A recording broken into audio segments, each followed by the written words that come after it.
É muito bom estar com vocês.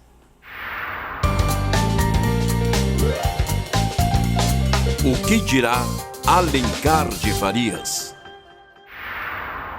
Uma das causas apontadas para as separações conjugais tem sido o tédio.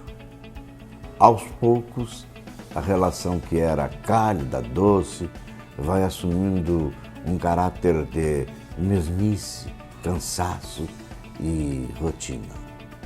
São os filhos que surgem exigindo cuidados e atenções.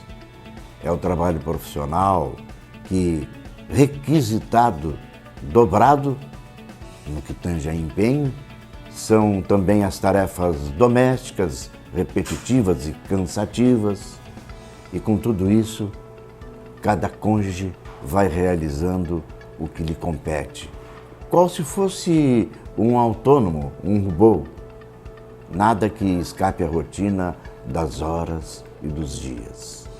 Até o final de semana, as visitas aos pais de um e de outro seguem em programação prévia, com dia e hora marcada. Não é de admirar que os anos tragam o aconchego do casal, o tédio. Com ele, o desinteresse pelo outro, o relaxamento nas relações e a frieza total.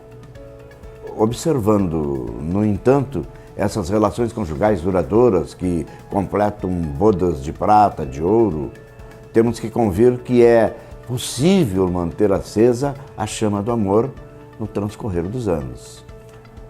O amor pode ser comparado à delicada flor, necessita de cuidados constantes a fim de não fenecer. O romantismo que caracteriza o período do namoro deve ser totalmente mantido. Importante não abandoná-lo à conta de conceitos como isto é para jovens ou já passou o tempo. Um telefonema em plena tarde, inesperado, somente para indagar como passa a minha amada. Levante-se antes do outro, prepare uma bandeja com carinho e sirva o café na cama. Surpreender o afeto com uma declaração de amor, uma observação gentil no cabelo, ao traje, ou pequenas coisas quase que insignificantes, mas que fazem a diferença entre a rotina e o delicado e perene tempero do amor que nunca fenece. Não permita que o tempo transcorra sem um gesto de carinho, uma palavra de ternura. Não deixe para amanhã, nem programe para o dia do aniversário. Execute hoje, agora, enquanto é tempo, pois que ninguém sabe a hora da partida. Quando ficarão somente muitas palavras não ditas, muitos abraços não dados e uma saudade de tudo que não se demonstrou para o outro em afetividade, amor e total dedicação.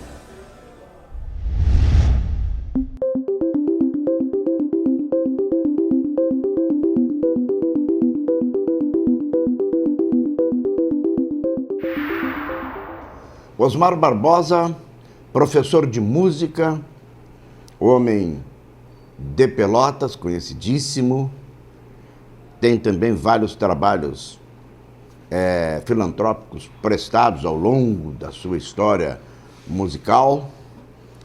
É um homem também da doutrina espírita. E o assunto que vamos versar aqui com este ilustre convidado diz respeito exatamente a esses tópicos que eu mencionei. Osmar, vamos começar falando um pouco sobre espiritismo. Muito bem. Bom, uma pergunta que eu deixo de início é o seguinte: espiritualista e espírita, defina para eles o que é um espírita e um espiritualista. Muito bem. Espírita é todo aquele que serve os ditames de Allan Kardec, o professor Hipólito Rivail, que criou a doutrina espírita, né? passando a se chamar depois, usando o pseudônimo de Allan Kardec. Então, todas as casas espíritas, kardecistas, todos nós nos denominamos espíritas realmente. Aqueles que não seguem exatamente a codificação da doutrina espírita como um todo, então a gente denomina como espiritualista, né? Não que não tenha, obviamente tem um valor muito grande também, fazem um trabalho maravilhoso, né? Mas é apenas uma questão de semântica, de denominação, digamos assim, né? Mas todo kardecista, então, é realmente espírita. Os que não seguem os ditames do Pentateuco de Kardec, enfim, que são 5 livros, o Livro dos Espíritos, depois o Livro dos Médios, que forma o Pentateuco, o Evangelho segundo o Espiritismo, o Céu e o Inferno e a Gênese. Completam os 5 livros básicos da doutrina espírita, né? Isso rege todos os trabalhos, né, de princípio a fim dentro de uma casa espírita. Então, por isso, nós somos denominados, digamos assim, espíritas, e quem não age dentro desses preceitos são denominados espiritualistas, mas que também fazem um trabalho excelente. A gente tem bons exemplos disso, como temos também maus exemplos, né, já aconteceram, mas pode acontecer em qualquer doutrina. Isso existe em qualquer, seja católica, evangélica, espírita, espiritualista, enfim, é do próprio ser humano, né? Lamentavelmente. Em determinados momentos, eu até verifiquei, como jornalista e curioso, que existem casas aqui em Pelotas, não vamos mencionar por uma questão de ética, que eles misturam a linha de Kardec com outras denominações. Mais de uma. Como é que vocês espíritas observam essa mistura? Observamos a princípio com bons olhos. Acho que é muito bom esse tipo de... Embora a Liga Espírita Pelotense não reconheça essas casas, né? Aí não vamos entrar nessa pauta, é outra coisa, mas são casas respeitáveis também. Eu inclusive, faço palestras em casas também espiritualistas, né? Sim. E 2 principalmente, que sou convidado sempre a fazer, e vou com o maior prazer, e eles também falam sobre o kardecismo como um todo, mas usam algumas outras metodologias, digamos assim, que no kardecismo, propriamente dito, não aceita. Ou a Federação Espírita, ou a própria, nosso representante aqui, a Liga Espírita Pelotense, não coaduna com isso, digamos assim. Então, passam a ser casas espiritualistas, não são filiadas à Liga, mas que são casas extremamente respeitáveis, fazem um trabalho benemérito excelente, muito bom. Pelo menos as 2 que eu conheço merecem todo o nosso respeito sempre, né? Como todas as casas espíritas que eu também faço, nas não muitas que eu faço palestras, já que eu faço uma palestra diferenciada, né? Faço uma palestra com música. Nós vamos chegar lá. Nós vamos chegar lá depois, né? Então, mas enfim, acho que todas têm o principal de tudo, Alencar, é que todas essas casas, elas se direcionam para o bem, né? Quer dizer, amor ao próximo. A premissa que Jesus nos deixou aqui quando por aqui esteve, né? E até hoje continua. Amar ao próximo como fosse a si mesmo, não fazer ao próximo aquilo que não gostarias que fizesse contigo, né? Então, exatamente. Perfeito, bem, exatamente isso. Você citou 5 livros. Como e quando uma pessoa espírita está pronta para desempenhar ou emprestar o seu trabalho ao próximo, me parece que seria, como fazendo uma analogia, como um curso. Ele teria que ter conhecimento pleno desses 5 livros, me parece.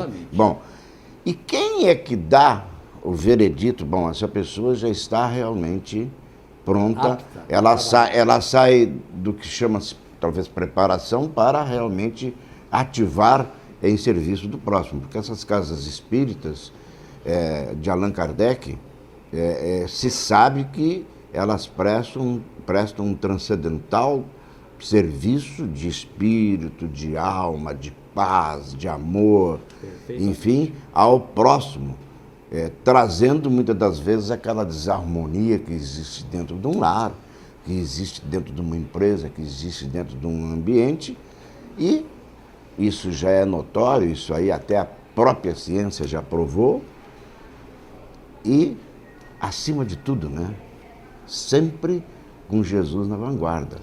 Sempre com Jesus na vanguarda. E aí, não tem mais dúvida nenhuma, não tenho o que duvidar. Como eu sempre digo, alguém pode não acreditar em Deus, mas dizer que ele não existe é outra conversa. Aí a coisa vai pegar... Sou ateu, graças a Deus. Né? Bom. Então, veja assim, eu fiz uma dissertação em cima da pergunta. Então, quem é que existem pessoas com um determinado tempo de experiência ou já de doutrina, que são essas pessoas que vão então para observar aquela pessoa para sair desse lado para passar para o outro. Era essa a pergunta. Começando, excelente pergunta, oportuna e excelente, muito boa, e a dissertação como um todo também excelente. Mas o Espiritismo, eu costumo brincar com as pessoas que é uma faculdade. São 8 anos de estudo. Na verdade, a gente não para de estudar nunca, continua sempre, né? Mas vai algumas casas 5 anos, outras 7, 8 anos, até 8 anos. É uma faculdade. A gente tem que estudar tudo que todos os trabalhos que tu vê dentro de uma casa espírita, pode ter certeza que essas pessoas estudaram muito, foram preparadas para aquilo. Para o atendimento fraterno, que é aquele atendimento que chega lá precisando conversar com alguém, então vão te levar para uma sala reservada, obviamente, são vários espaços, às vezes em cada casa, dependendo do tamanho da casa, onde tu será atendido por alguém que vai saber te orientar, né?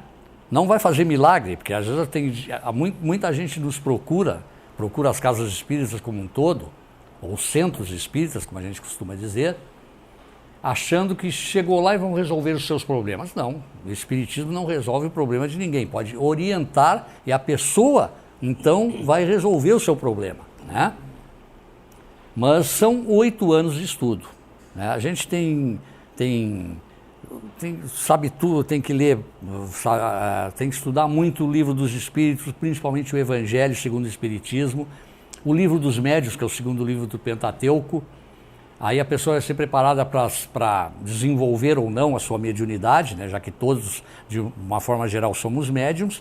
Alguns são aqueles que conseguem ver coisas, que ouvem, que psicografam, enfim. Mas, de uma certa forma, todos nós temos latente dentro de nós a mediunidade. É uma questão de desenvolvê-la ou não. Isso não é para todos. Eu, por exemplo, não tenho esse privilégio, não estou preocupado com isso também. Eu acho que o trabalho que eu faço já é muito bom. Se um dia tiver que ter, vou aceitar e vou continuar trabalhando também com isso, né?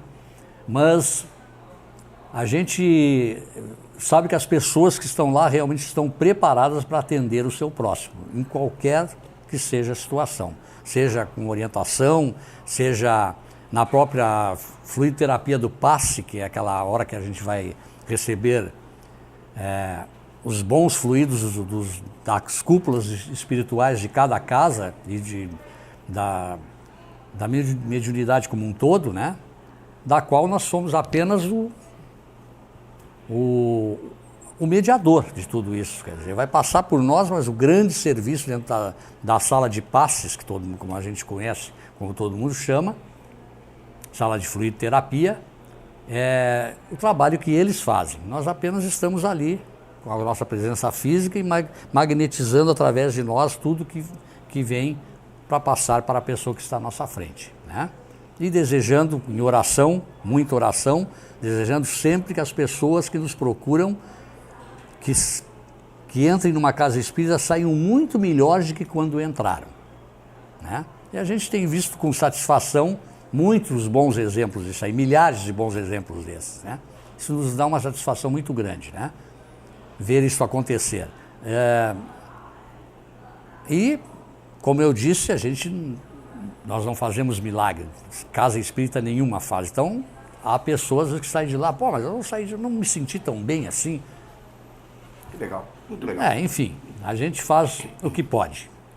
O programa vai continuar.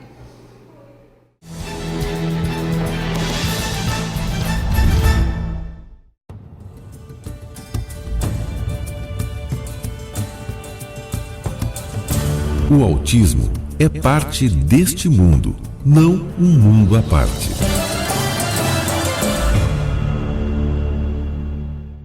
Cartórios dão segurança aos documentos. Tabeliões e registradores existem para guardar seus documentos, dando-lhes, obviamente, total fidelidade. Procure sempre um cartório.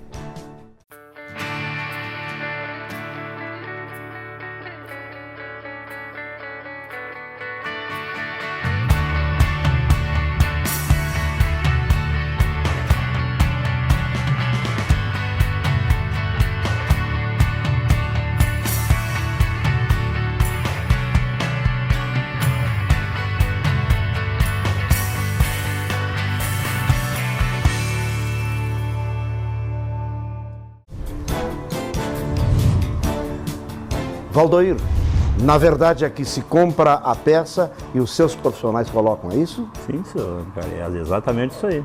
A nossa empresa se responsabiliza por todo o serviço que presta. Então a gente vende uma peça de qualidade, já damos instalada para o cliente não ter o trabalho de sair para instalar no outro lugar. Bem, não só automóveis nacionais como estrangeiros. Importados, caminhões, caminhonetes, acessórios, para-brisas, vidros laterais, faróis, para-choques.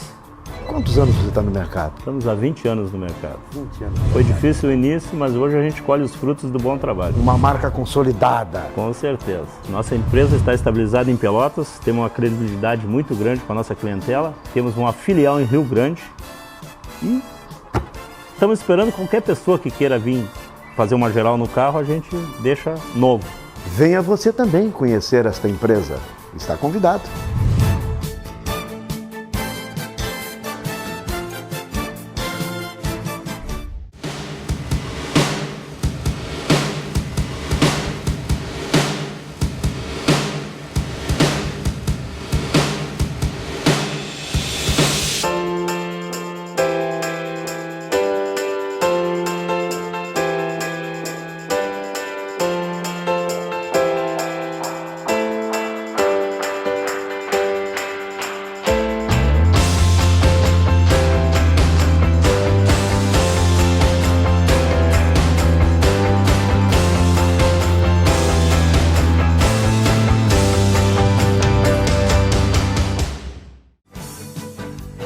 É no escritório comercial ou residencial que passamos longas horas do dia.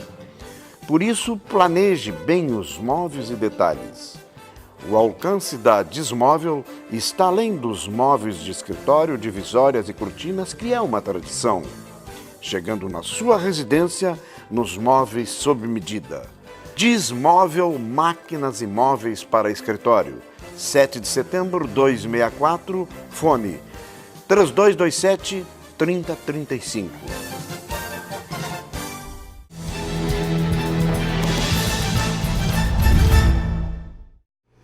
Osmar Barbosa, professor de música, é um espírita da linha do kardechismo atuante, e uma particularidade que nós vamos falar daqui um pouquinho, ele apresenta palestras musicadas no Espiritismo de Kardec. Uma inovação, é algo extremamente diferenciado. Nós ainda neste programa vamos dar uma amostragem para vocês, o que se trata realmente de uma palestra com música. Mas, na verdade, nós ainda vamos dar mais uma tocadinha no Espiritismo de Allan Kardec. Algumas curiosidades. Se sabe que o que... Aliás, não é só na linha de Kardec, em todas as religiões, o misticismo muitas das vezes deturpa a ideia daquelas pessoas que não sabem diferenciarem o que é realmente puro e o que é impuro, ou como diziam antigamente, o joio do trigo. E não seria diferente na linha de Allan Kardec. Está aí num momento que agora está um pouco parado na mídia, porque outros assuntos passaram por cima desse, mas houve aí uma época que a mídia televisada só falava de João de Deus, e João de Deus, e João de Deus. Bem, eu sempre achei que aquele senhor era uma pessoa que um dia cortou com canivete alguma coisa superficial, não sou médico, isso é apenas uma ilação, um quisto, alguma coisinha assim, se achou por bem, porque nunca ninguém viu ele como se fosse num bloco cirúrgico, abrindo o abdômen de alguém, indo lá no fígado de alguém, no coração, fazer uma cirurgia. Isso nunca ninguém viu. Eu sempre achei aquele senhor um charlatão, eu particularmente, né? Acontece que ele misturava, conforme palavras do professor Barbosa, ele misturava o espiritismo com o espiritualismo e conseguiu, através disso, aparecer até em noticiosos internacionais. Foi convidado até, em mais de uma oportunidade, saíram do Brasil, como também pessoas de outros países virem ao Brasil. Como é que passa isso tudo em branco, quando na verdade era uma baita de uma farsa, né? Pois é, professor? Nós lamentamos, inclusive, esse tipo de coisa, que acreditamos até que ele tenha feito muitos trabalhos, bons trabalhos, em todo o tempo que ele atuou, mas, infelizmente, acabou acontecendo tudo que nós ouvimos pela mídia, a gente já sabe, né? Era um médium espiritualista, mas era médium, não vamos dizer que não era, porque ele era realmente um médium, só que se desviou da função principal dele, que era ajudar as pessoas e não prejudicar as pessoas como ele fez, né? Nós lamentamos muito isso e oramos até para ele, que ele, enfim, que ele consiga, com o passar de reencarnações aí, reverter tudo isso, e com certeza vai acontecer isso, né? A doutrina espírita, aliás, uma das coisas interessantes da doutrina, que nós chamamos de uma doutrina consoladora, porque eu sempre me perguntei, eu falo em muitas palestras isso, eu sempre me perguntei, filosofando de onde eu vim, para onde eu vou, o que eu sou, enfim, né? Então, puxa vida, eu tenho uma vida de 20, 30, 40, 50, 70, 80 anos, aprendendo. Aí eu morro, vira pó. E vou virar pó.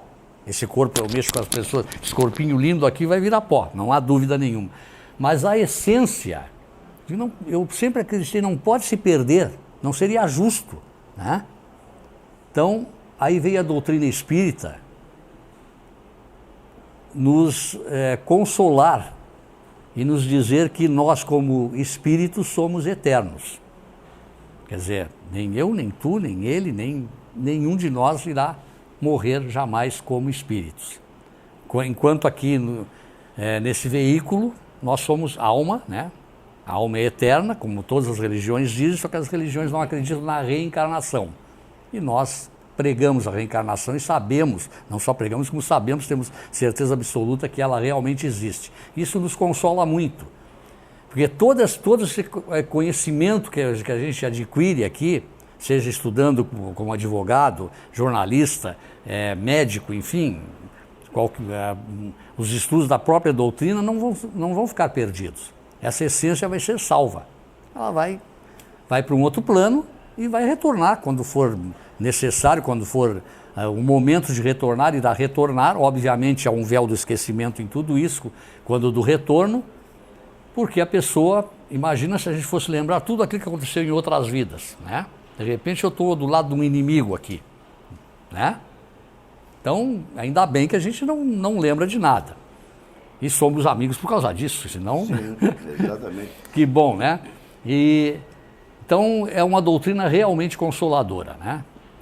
eu assisto, sempre vejo em outras doutrinas respeitáveis também, evangélicas e católicas, enfim, todas as demais doutrinas, que pregam que a alma é eterna e que um dia Jesus voltará, vai tirar todo mundo do túmulo e vai separar o joio do trigo que tu acabou de citar aí, né? Aquela separação.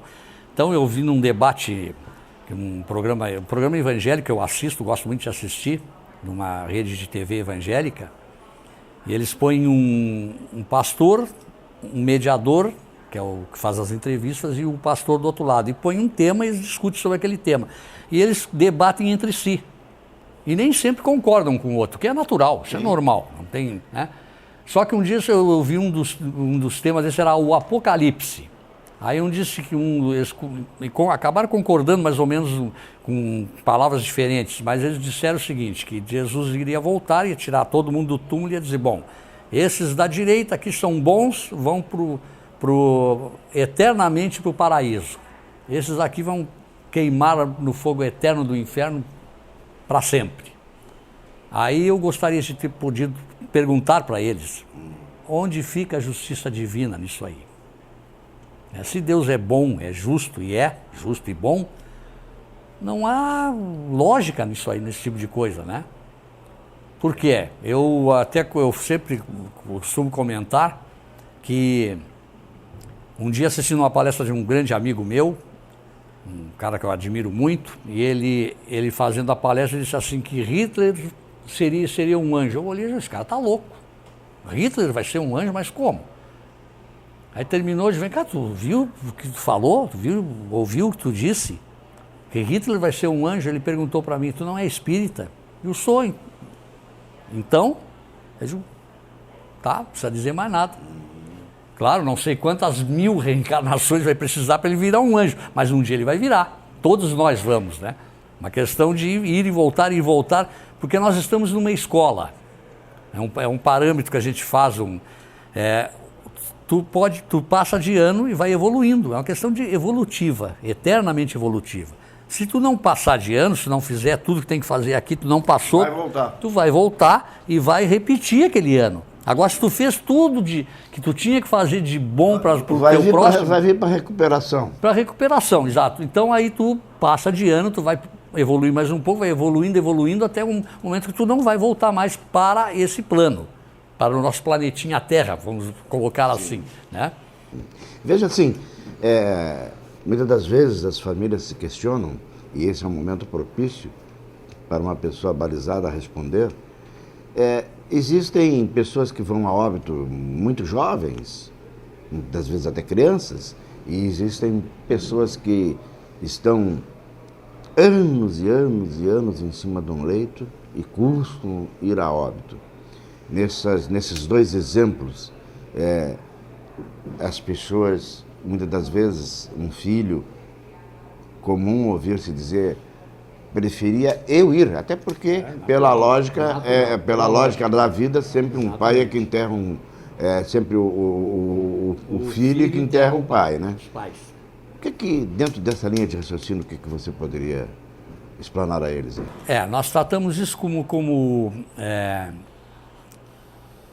causa e efeito, digamos assim. A ação e reação, causa e efeito. Todos nós, quem somos nós para duvidar dos desígnios divinos, todos nós temos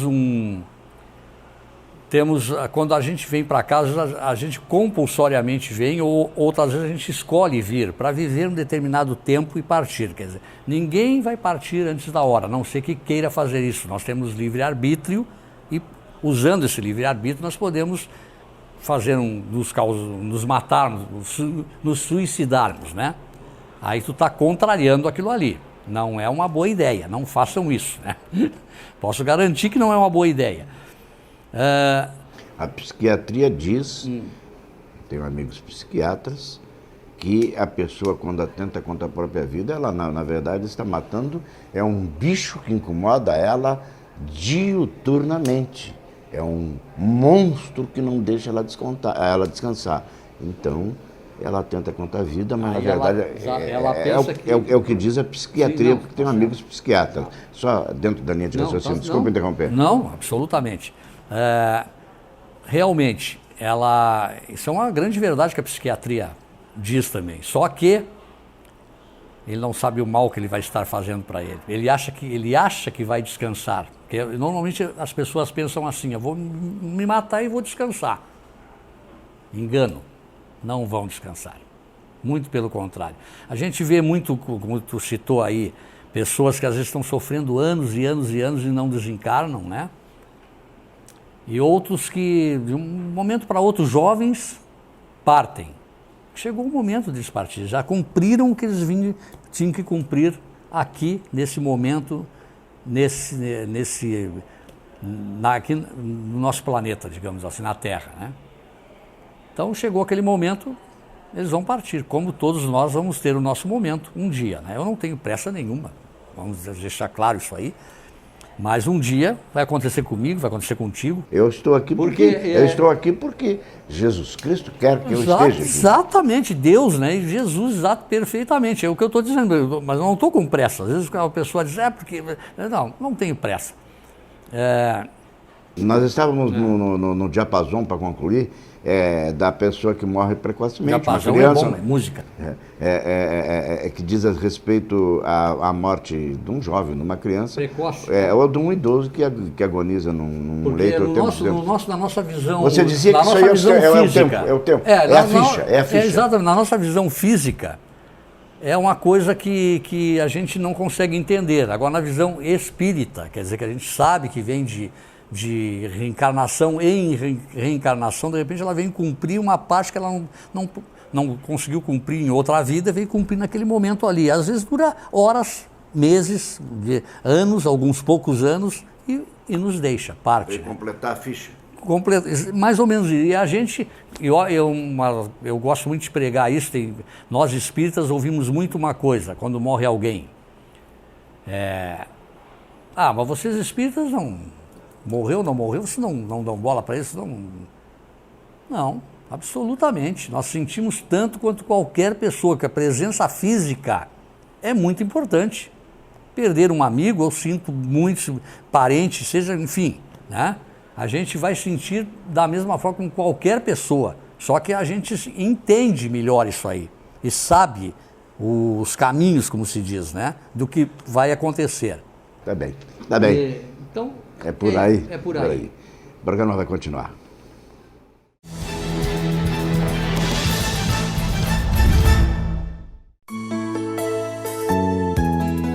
As crianças especiais, assim como as aves, são diferentes em seus voos. Todas, no entanto, são iguais em seu direito de voar. Cartórios dão segurança aos documentos. Tabeliões e registradores existem para guardar seus documentos, dando-lhes, obviamente, total fidelidade. Procure sempre um cartório.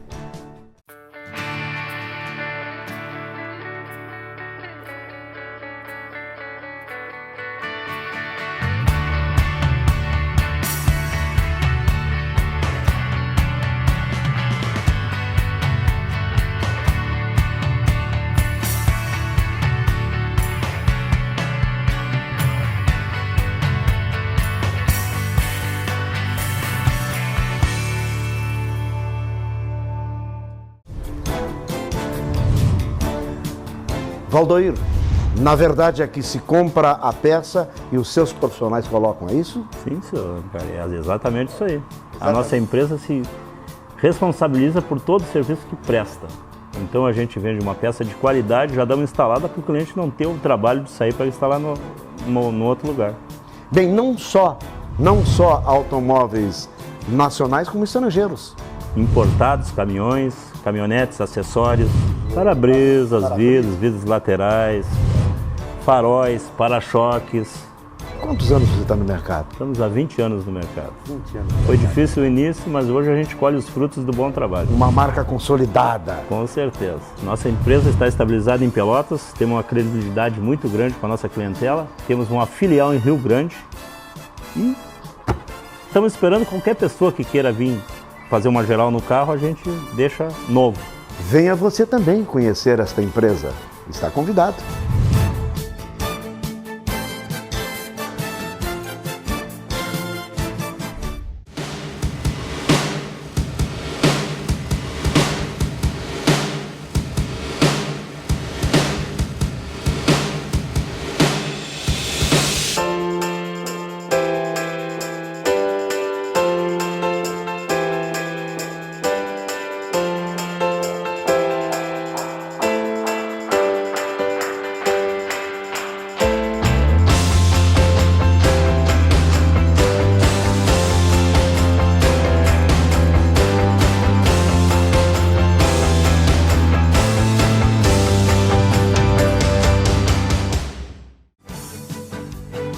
no escritório comercial ou residencial que passamos longas horas do dia.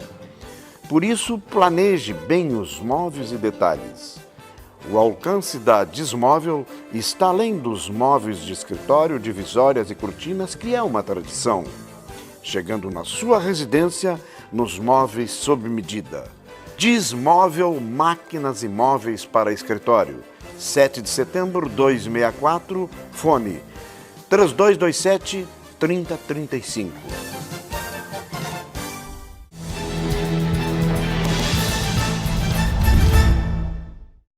Osmar Barbosa, professor de música, espírita kardecista, não citei, já tem inclusive um CD no mercado com algumas músicas dele, que ele canta e se acompanha, e músicas de famosos artistas desse Brasil lá fora. Nós, nesse programa ainda, ele vai cantar, logicamente, através do CD, que é uma obra de autoria do prezado convidado, bastante reconhecida, até porque é um professor de música, é um homem que conhece realmente música em todos os seus sentidos, há muitos e muitos anos com escola de música e formando pessoas nessa coisa tão bonita que é a arte musicada. Professor Barbosa, nós teríamos dentro do Espiritismo tantos assuntos que os telespectadores talvez gostassem de saber um pouquinho mais, mas é uma área extensa, como todas as religiões são extensas, e crivadas de dúvidas, de pessoas que ficam pensando, será que é, será que não é? Mas isso é da própria vida, é da própria religião, é da própria filosofia e até mesmo da própria Bíblia. Muitas pessoas não aceitam a Bíblia conforme ela está, mas fazer o quê? Quem mandou nós ser seres humanos? Não é verdade? Bom, então veja assim, aspectos, melhor dizendo, que nós poderíamos trazer esse programa. Movimentos extrasensoriais, ou seja, movimentos seriam objetos que se locomovem. Certa ocasião, foi notícia em todo o mundo, em todo o Brasil, aqui no interior, não sei se do Rio Grande do Sul ou no interior de um outro estado, uma menina na colônia, onde pegava fogo nas cobertas e ninguém sabia de onde vinha aquele fogo. Temos também essa, eu vou lhe formular, vou aproveitar e vou formular, quando um espírito de uma pessoa que já desencarnou, conforme palavras do kardecismo, ela vem e se apresenta através da matéria, se me parece assim usada pelo kardecismo, de alguém que está lá emprestando o seu corpo para aquele espírito vir e se manifestar.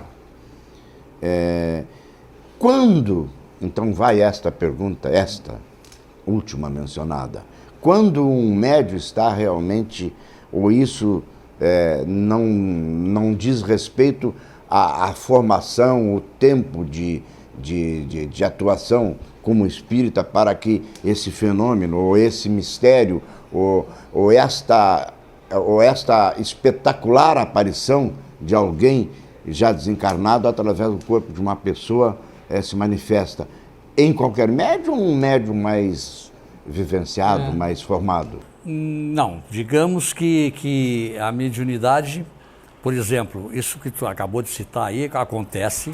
Aliás, o Espiritismo começou por isso, né, por mesas girando, né, isso no século XIX, primeiro nos Estados Unidos, em Hydesville, depois foi para a Europa e foi para Paris, onde o Kardec, que não acreditava nisso, era professor conceituadíssimo na Europa toda, não só na França, e acabou cedendo ao que aparecia na frente dele, antes da psicografia, depois já com psicografia, que foi que antes era uma mesa que batia, enfim, depois um cestinho. Não temos tempo mais para ilustrar. Tantos aspectos. Tantos aspectos. Até que duas meninas começaram a psicografiar. Aliás, foi bom citar isso aí. Está passando agora um filme, já passou o filme em Pelotas, eu assisti, recomendo. Está no Netflix, está no YouTube, está em várias mídias aí o filme Kardec. Em toda Paris, as pessoas estão enlouquecidas com essas mesas.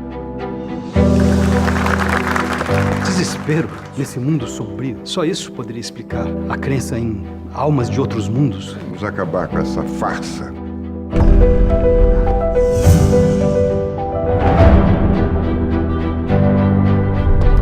Eles chegaram. Tem muitos deles aqui. Quem te escreve é um amigo de vidas passadas. Eu não sei se eu quero fazer parte disso. O fenômeno é realmente impressionante, Leon. Eu não sei se estão vivos ou mortos as pessoas que eu vejo ou que falam comigo. O que eu preciso é de um método, critérios científicos, racionais. Fiz a mesma pergunta para diferentes médiums. Se a resposta fosse a mesma, deveríamos assumir que vem da mesma origem.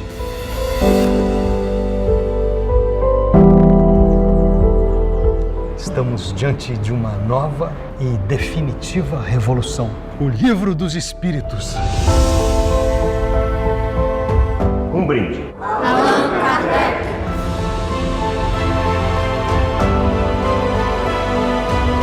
Em nome da ciência, não vire as costas para a nossa academia. Por que não citou meu nome em lugar algum? De hoje em diante, vou responder as cartas também. Afinal, somos estrelas gêmeas.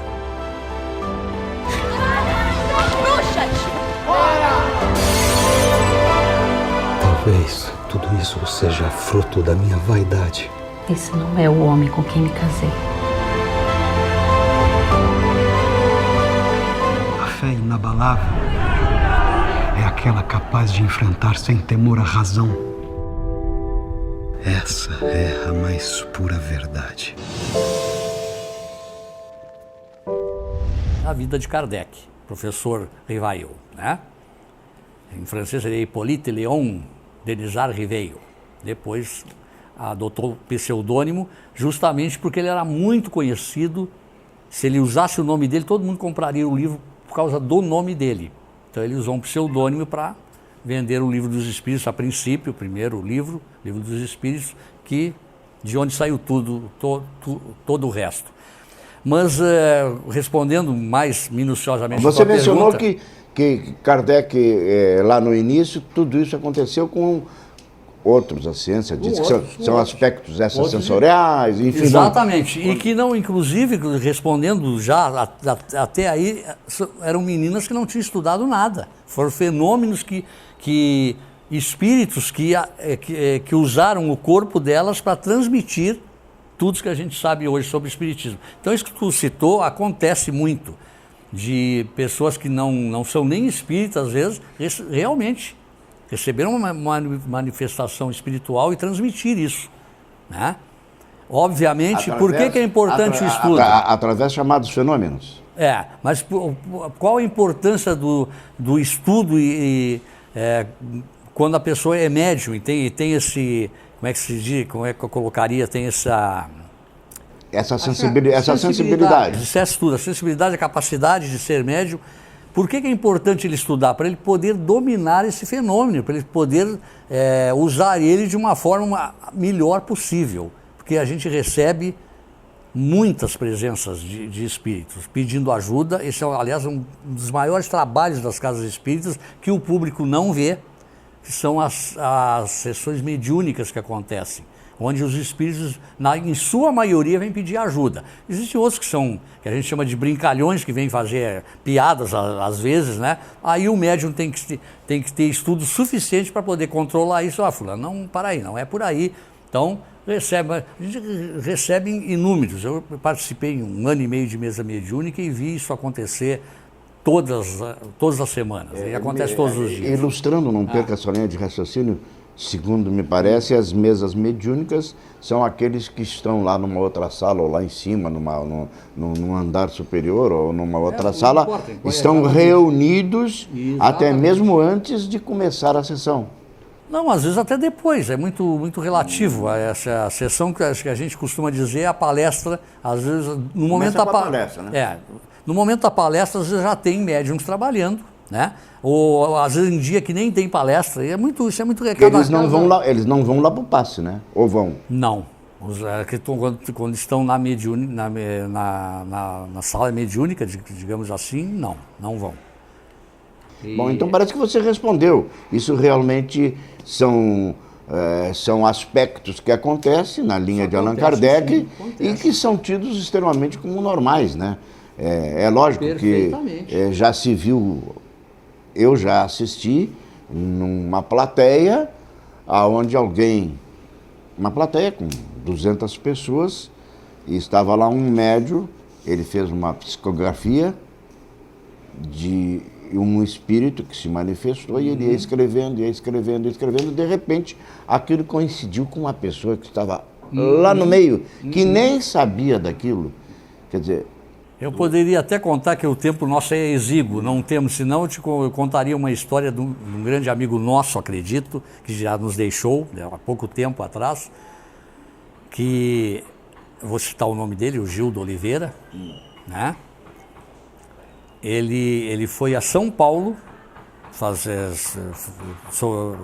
um curso sobre o trabalho que ele fazia em Pelotas, que era de segurança, né? E chegando lá, ele foi visitar uns amigos que moravam em São Paulo, daqui, que estavam morando em São Paulo. Chegaram lá, eles estavam saindo, está num livro que ele escreveu, inclusive, eles estavam saindo para um centro espírita. E eles, então, não, mas nós não vamos mais, não, que é isso? E eles, não, eu vou com vocês então. Porque eles iam desistir de ir no centro espírita para recebê-los. Aí foram, assistiram a palestra, passaram na sala de passe. Quando eles estavam saindo, tinha dois senhores na porta, trabalhadores da casa, e um deles disse assim: o senhor pode vir amanhã à tarde aqui? Eu tenho uma coisa para você. Você pode vir aqui amanhã à tarde? E eles, posso. Mas o que... Não, eu gostaria que isso viesse aqui. Ele foi no outro dia, e o cara tinha uma carta psicografada do filho dele, que morreu num acidente, trabalhava com ele, conheceu ele desde garoto, inclusive. Citando fatos que aconteceram. Inclusive falando de coisas que só ele e o filho sabiam. Quer dizer, não tem como contestar esse tipo de coisa. É difícil, né? Eu poderia contar centenas de casos desses que eu sei, né? Citei esse, mas eu sei inúmeros, que não há como contestar a veracidade da coisa em si. Aí está a prova real do kardecismo em si, exatamente, que não deixa a menor dúvida. Bem, nós vamos, a essa altura do programa, levar até vocês a apresentação do CD, uma faixa do CD do professor Osmar Barbosa. Palestra Musicada é o nome do CD. Palestra Musicada é o nome do CD. E é lógico, existem músicas aqui que são de autoria... De autores bem menos famosos do que eu, diga-se de passagem, né? Roberto Carlos, enfim. Bem, mas vamos apresentar para vocês a faixa número 11, Chico Xavier. A História, né? A História. Com vocês.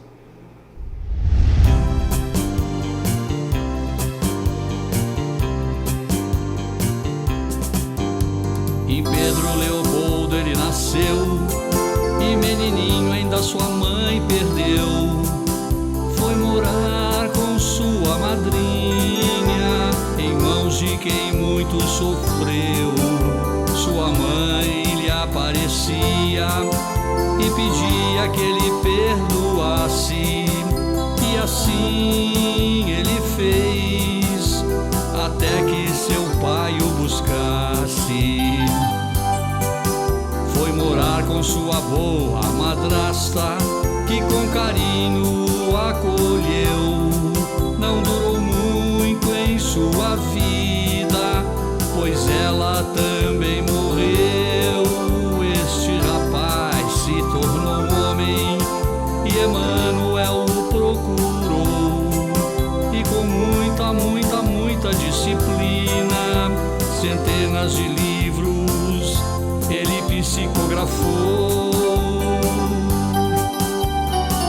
Já morando em Uberaba, muitas mães ele recebeu, e mais de 2.000 cartas para elas ele escreveu. E em seu segundo centro espírita, multidões ele atendeu. Às vezes até incompreendido, ainda assim não desanimou. E até enquanto pôde, muitos corações acalentou. Assim foi, é e sempre será Chico Xavier, esse doutor de almas sofredoras que o visitavam esperançosos de carinho, de um abraço, de um olhar, e ele dava atenção e muito amor.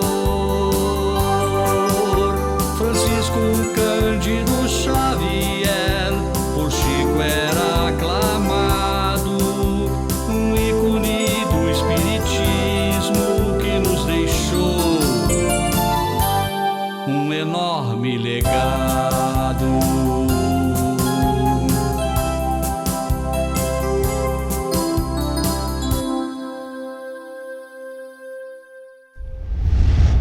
Acredito que possamos ter satisfeito vocês, mostrando o trabalho desse exímio cantor, professor de música e músico, que esteve conosco aqui falando de espiritismo e mostrando também para vocês o seu talento através desse CD, onde ele palestra em vários centros quando é convidado. E essas músicas deste CD, como essa que vocês ouviram, elas ficam de fundo enquanto ele profere a palestra.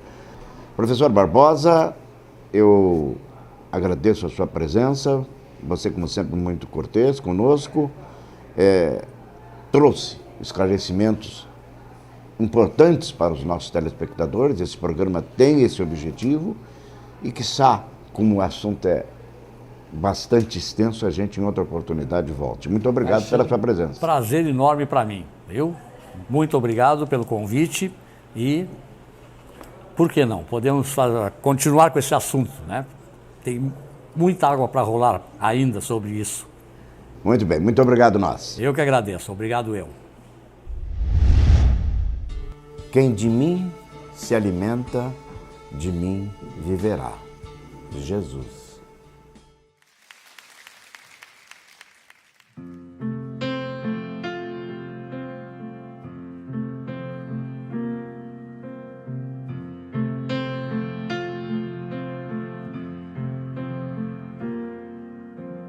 Cubra-me com seu manto de amor, guarda-me na paz desse olhar, cura minhas feridas e a dor me faz suportar.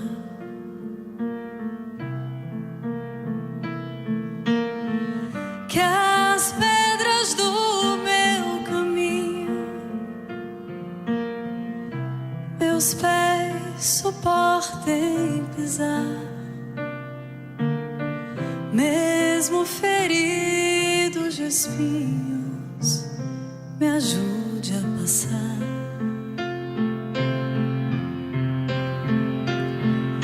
Se ficaram mágoas em mim,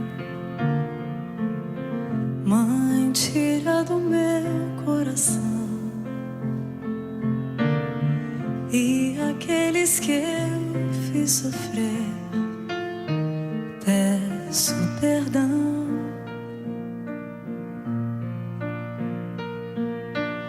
Se eu curvar meu corpo na dor, me alivie o peso da cruz. Interceda por mim minha mãe, junto a Jesus.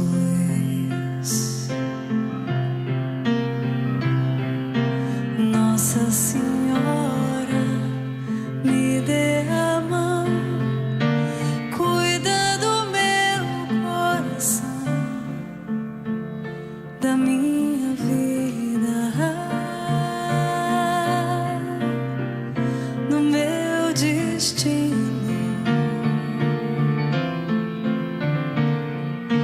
Nossa Senhora, me dê a mão, cuida do meu coração, da minha vida,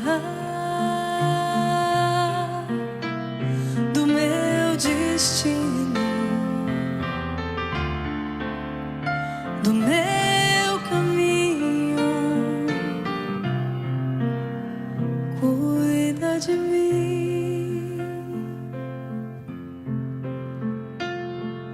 Sempre que o meu pranto rolar, ponha sobre mim tuas mãos. Aumenta minha fé e acalma meu coração.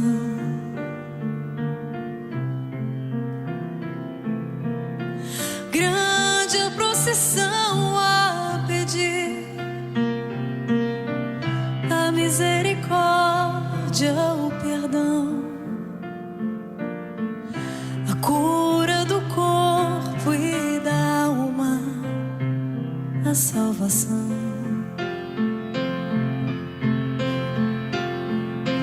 Pobres pecadores, ó Mãe, tão necessitados de vós. Santa Mãe de Deus, tem piedade de nós. De joelhos aos vossos pés, estendei a nós vossas mãos. Rogai por todos nós, vossos filhos, meus irmãos.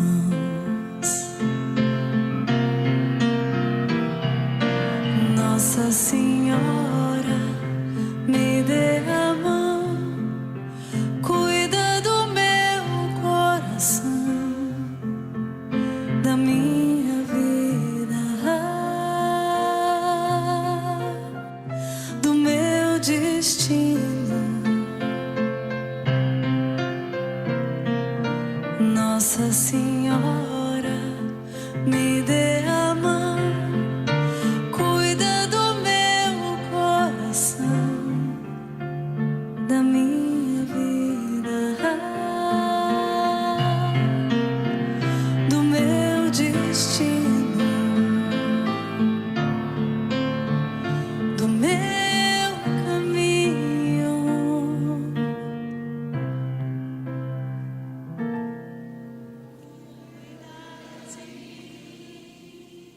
Cuida de mim. Cuida de mim.